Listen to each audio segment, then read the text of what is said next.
everyone, to the first episode of A History of Murder. I've decided that I'd like to read the book for everyone on YouTube if you're interested in an audio version. So let's get started.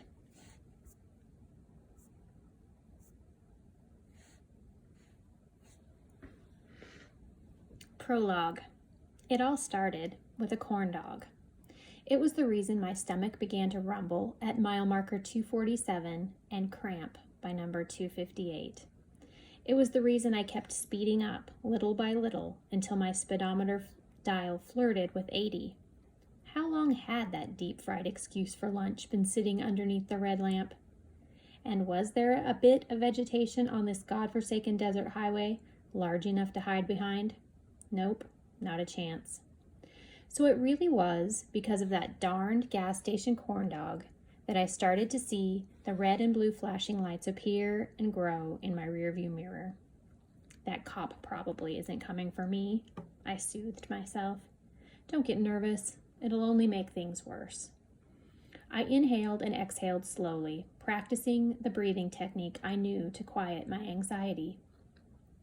I let off the accelerator and said a little prayer for mercy.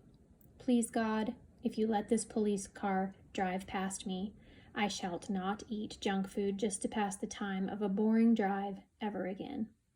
The cruiser was right behind me now, sirens and lights blazing. The cop wasn't going to pass me. My pulse raced as I eased my old Toyota pickup onto the gravelly shoulder and prayed this would not take long.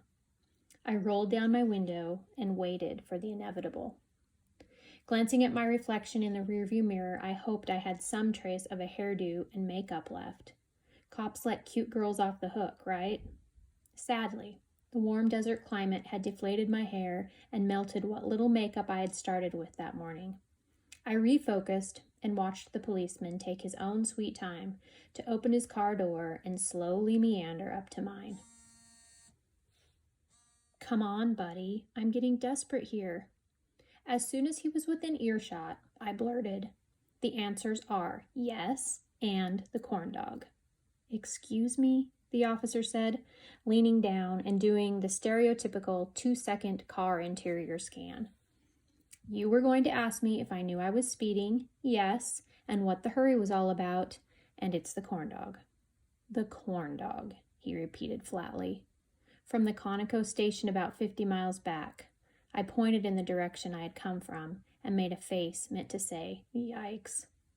"Miss, I'm beginning to wonder about your sobriety," the officer said, "and you're sweating pretty heavily."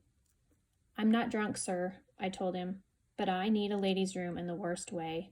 I'd settle for a porta potty or steep embankment out of traffic's view if you know of one." A longish moment of silence followed my confession. It gave me just enough time to notice how incredibly cute this man, who was presently deciding my fate, truly was. His arms were folded across his chest, displaying an attractive amount of blonde hair on his forearms.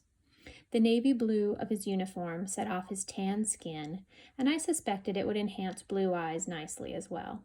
That is, if those eyes hidden behind his aviator shades proved to be blue. At that moment, a stomach cramp averted my attention. I clenched my teeth and squeezed my eyes shut. I felt a bead of sweat trickle down my temple. "You're serious, aren't you?" he said. I nodded. He sighed. "Follow me," he said.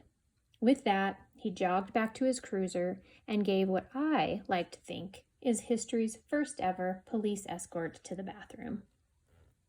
3 miles down the road, we came to a junction where we made a slight right towards a sign that read, "Historic Jericho Falls, 2 miles ahead." My heart skipped a beat, and I breathed a sigh of relief. In minutes, the officer guided me to the town's visitor center, complete with clean restrooms. I jumped out and headed inside without even shutting off the engine of my truck. I mean, it was under surveillance after all. When I returned, my hero was chatting with 2 other travelers. He saw me, politely waved goodbye to them, and came my way. "I don't know how to thank you," I said. "What you did was very kind." "You can thank me by promptly paying this speeding ticket." He handed me a form he'd completed in all-cap penmanship. I took the liberty of running your plates while you were, busy in there. He motioned towards the small building I had visited and cleared his throat. Then, without another word, he turned towards his police car. I scanned quickly to the bottom of the ticket. "Hey," I called. "Have a good day, Officer Garner." He paused and slowly turned back. He flashed a quick smile. I was hoping that his teeth would be yellow and gnarly, something to stop the little crush I was forming for this guy. But no, they were perfect. And when he took off his sunglasses, green eyes, not blue ones, met mine. "You too, Miss Martin," he said. "Welcome to Jericho Falls." Welcome, indeed. But Officer Garner was wrong. How could he have known that what he should have said to me was welcome back? All right, everyone, that is the prologue of A History of Murder. I hope that you enjoyed the reading today. If you did, I'm going to leave links down below of where you could purchase the ebook or the print book, or you can just join me next time and get chapter 1. I plan to record several here and kind of front load this so that you can have a chunk of the story to listen to, but thereafter there'll be every few days another chapter. So thanks for listening. Bye-bye.